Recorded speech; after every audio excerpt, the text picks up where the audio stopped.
Rotten Tomatoes refers to yoga hoses as a particularly grating low point in Kevin Smith's once promising career. I don't know if they saw Jersey Girl, but y'all can get fucked, because I had a great time with this movie. Ho ho ho ho, delightfully devilish, Seymour.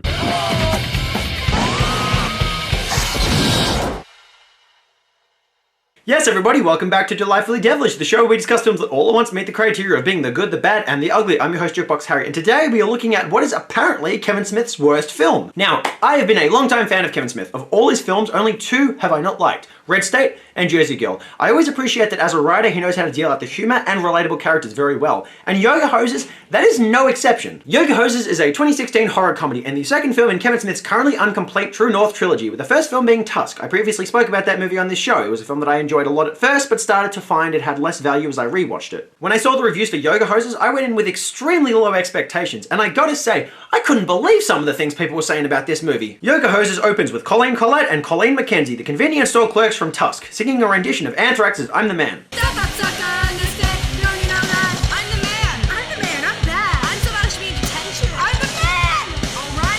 They're doing this in the middle of a shift, so once they finish, they open up the store again. Sorry about that. Sorry about that.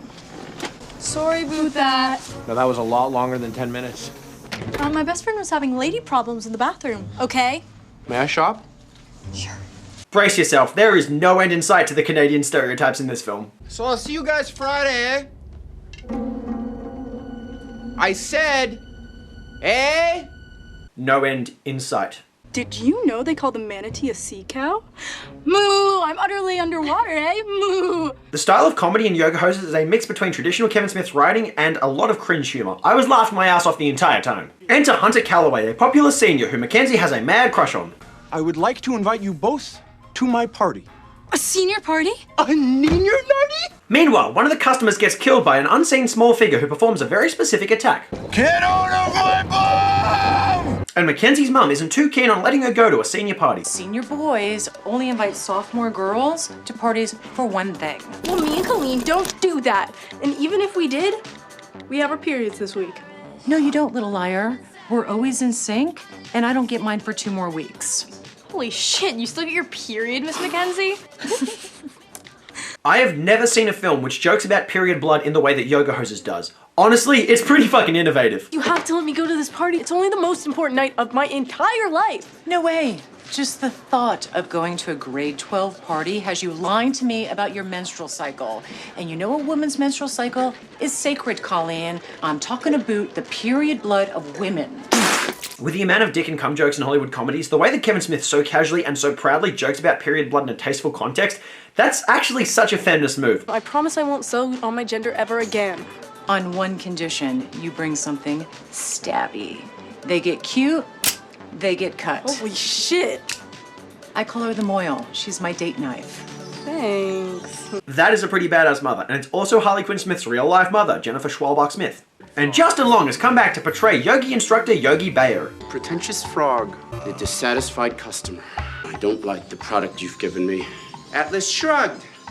Atlas shrugged. Lasers from the wrists. Lasers from the wrists. Awkward conversationalists, we put our foot in the mouth.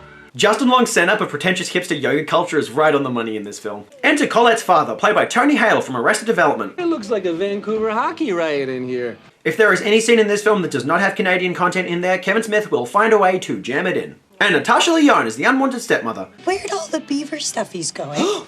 Not the beavers. Oh, yeah. Frankly, Tabitha, I don't give a damn about your beavers. Kevin Smith does not actively try to make a political statement about gender in his movie. It's just a funny movie full of vagina jokes. That's how it's done. Goddamn yoga hosers. There it is! There it is! What? You can get him back at 2:45 after the last bell. Miss Wickland, our phones are who we are. If you take away my phone like I'm some sort of pygmy in Monaco, who am I supposed to be? I feel like I'm gonna pass out. And now Colleen M's having hot flashes. White people. Are you ready to go deep inside the annals of history? And there's Vanessa Paradis, Lily Rose Depp's mother. What if I told you during World War II there were Nazis right here in Winnipeg? Miss Maurice teaches us about a real-life figure, Adrienne Arcane, a journalist who once proclaimed to be the Canadian Führer who is portrayed in this film by Haley Joel Osment. Why are you unemployed?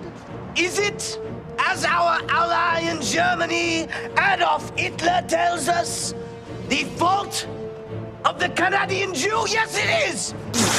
There's also a fictitious character named Andronicus Arcane, a brilliant scientist who was said to be his right-hand man. The Sûreté du Québec arrested Adrien Arcand. But what about the man from Berlin? Oh yeah, what about him? He was never found. We're here for our phones. We haven't had them since P.E. Miss Wickland unjustly confiscated them, and Colleen here fainted. I am so sorry that happened to you. The sad tale of heart-wrenching woe. I mean, it could win an Oscar, really. You could write it up, sell it, and win an Oscar. Seriously, you could call it 12 years a private school student. You see what I did there? I compared your privileged lives to slaves. And that's weird, because I'm black. That's not funny. Sorry, Principal Invincible. PC humor done right. My phone's dead. My phone's dead. Oh my god, my phone's dead. Children should not play with dead things. Bonjour.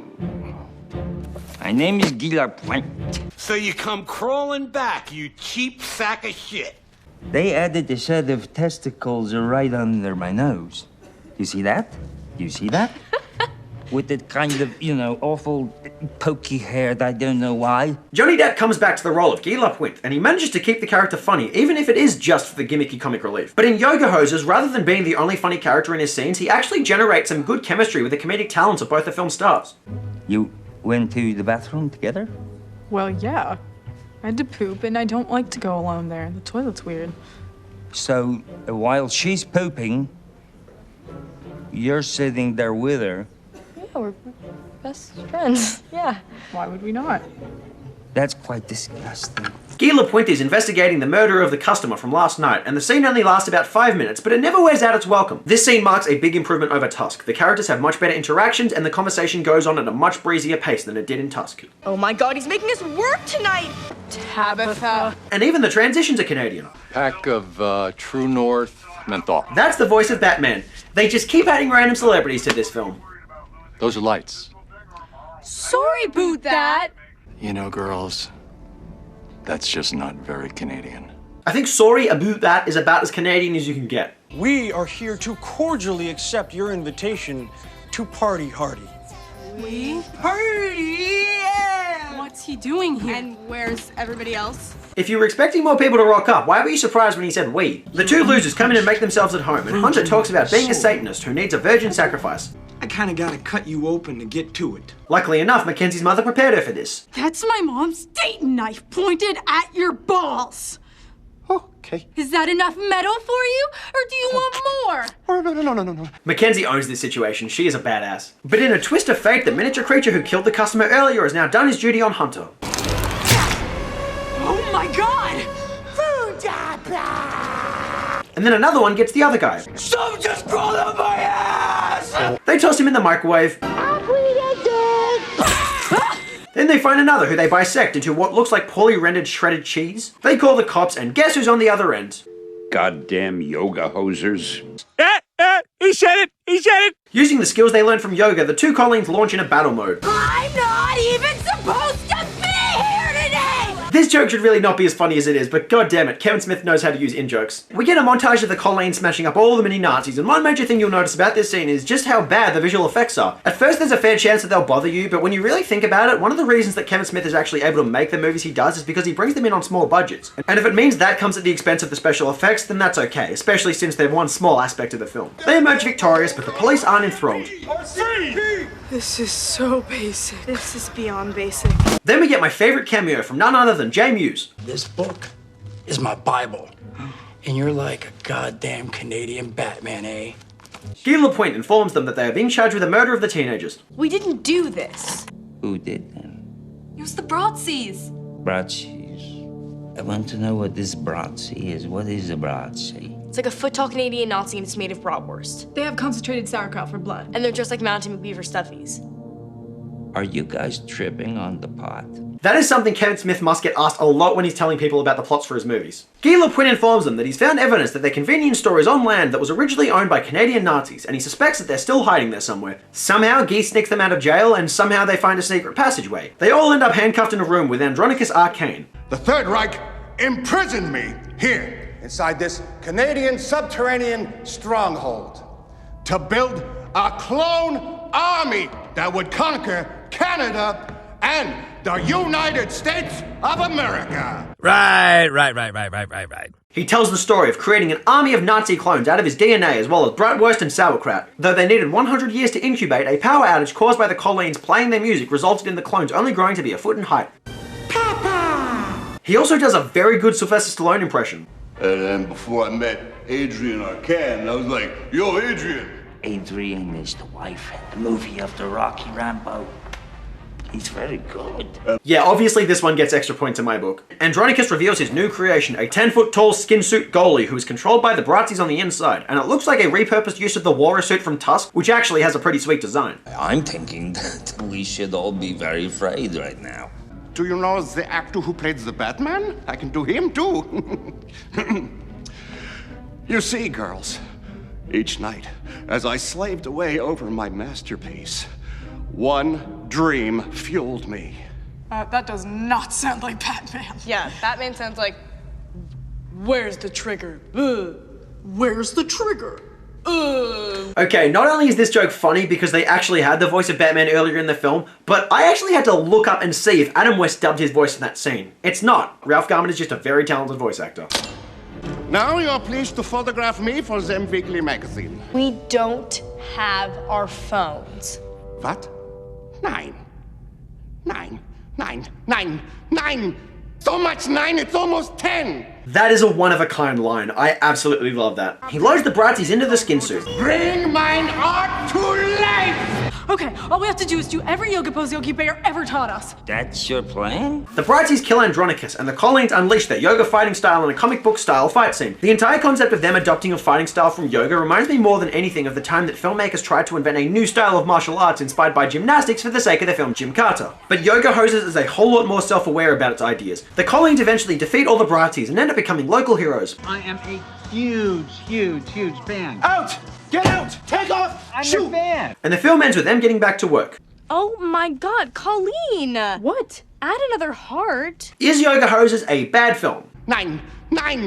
So much 9, it's almost 10. See, I'm already using that joke. Now, I've enjoyed nearly all of Kevin Smith's films, but I gotta say, I enjoyed Yoga Hosers even more than Tusk, Dogma, and Zack and Miri Make a Porno. I don't get why people don't like this movie. The sense of humor might not be for everyone, especially since Kevin Smith pumps so many Canadian stereotypes into the script. But Kevin Smith is a smart writer, so there's no way he's doing this just for lowbrow reasons. He beats audiences over the head with the idea that Canadian stereotypes are funny, because in doing so, it makes the film seem so much more try-hard. It has you laughing at the film that way instead of with it. Kevin Smith obviously wants his film to be a good bad film, and the cheap visual effects reinforce that. And honestly, he fucking nails it. A lot of audiences might cringe at this. I think this is one of the funniest movies I've seen in a long time. Yoga Hosers is a step forward for Kevin Smith, no matter what anyone says. Tusk showed us that he can build an intense horror atmosphere, but it also struggled to justify its length, pacing, or tedious story structure. With Yoga Hosers, the film is significantly shorter and faster than Tusk. It leans much more heavily to its comedic side than horror, but that's what Kevin Smith is best at. Yoga Hosers isn't a frightening film, but it utilizes the visual techniques of a good horror film as well as some effective imagery, all whilst taking the absolute piss out of everything. Yoga Hosers is like a cross between Clerks and Puppet Master, a ridiculous horror film which definitely took itself way too seriously. Yoga Hosers feels a lot closer to Kevin Smith's better films than Tusk does. Its unserious tone might put off audiences looking for a horror movie, but it actually makes for a way more fun movie.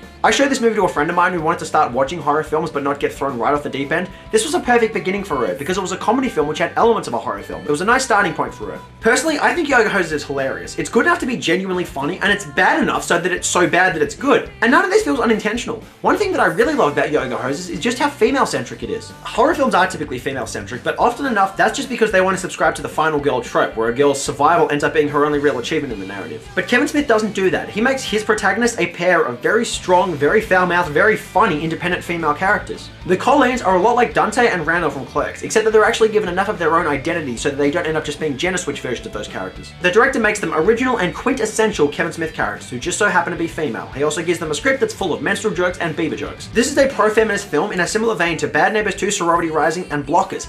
It's funny and it's female, but it doesn't make a desperate attempt to be a loud political statement like Captain Marvel. Kevin Smith knows female characters because he writes them as characters, not just as women. And the natural charisma of Harley Quinn Smith and Lily Rose Depp make them absolutely perfect for the role. They are both hilarious in this movie, and they show a lot of talent which I hope will lead to significant careers in Hollywood, especially in comedy. Yoga Hosers is one of the funniest female-led movies I've ever seen in my life, and it is definitely destined for a cult audience. If you want another great and hilarious example of Kevin Smith's approach to female characters? Just watch Jay and Silent Bob Reboot. The man fucking nails it over again. Now we just gotta wait for Moose Jaw to conclude the True North trilogy. Yoga Hosers gets 7 journeys into Winnipeg out of 10. Its comedic style can be maybe a little bit overwhelming, and it does lack the horror touch that we saw in Tusk. But it takes Kevin Smith to what he's best at in a brisk-paced, over-the-top comedy, which brings some really talented performances out of Harley Quinn Smith and Lily Rose Depp. And that does it for today's episode of Delightfully Devilish, you guys. If there are any movies you want to see me discuss on this show, please leave them in the comment section below. If you want to see more episodes of this show, please hit that subscribe button. Otherwise, until next time, I've been your host, Jukebox Harry. Peace.